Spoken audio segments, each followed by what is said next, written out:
অৱশেষত মুখ খুলিলে এছ আই জোনমণি ৰাভাৰ গাড়ীত খুন্দা মৰা ট্ৰাকখনৰ ড্ৰাইভাৰজনে। ট্ৰাকখনৰ ড্ৰাইভাৰৰ নাম হ'ল সুমিত পাল।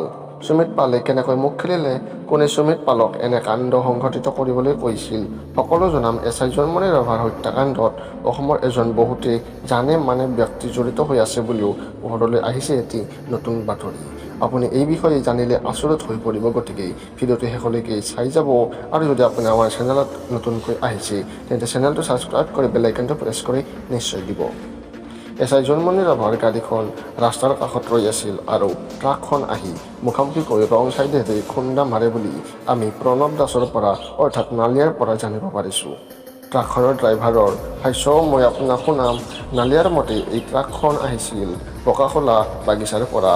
পকাখোলা বাগান আপুনি নিশ্চয় নিউজৰ দেখিছেই। এতিয়া ট্ৰাকখন পকাখোলাৰ পৰা জখলাবন্ধালৈ দূৰত্ব 140 কিলোমিটাৰ আৰু 140 কিলোমিটাৰ দূৰত্ব অতিক্ৰম কৰিবলৈ এনেকুৱা গাড়ীক লাগে 4 পৰা 5 ঘণ্টা সময়। যিখিনি সময়ত গৈ এই দুৰ্ঘটনাটো সংঘটিত হৈছিল আৰু বকাখোলাৰ পৰা জখলাবন্ধালৈ যোৱাৰ মাজতে ট্ৰাকখনে অলপ সময় ক'ৰবাত আছিল।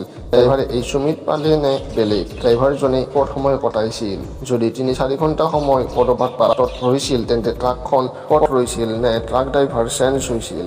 নে এছ আই জোনমণি ৰাভাৰ হত্যাকাণ্ড সংঘটিত কৰিবলৈ ক'ৰবাত মাষ্টাৰ প্লেন বনাইছিল? এনেকুৱা বহুতো ৰহস্য আজিও পোহৰলৈ অহা নাই। আচল ৰহস্য কি?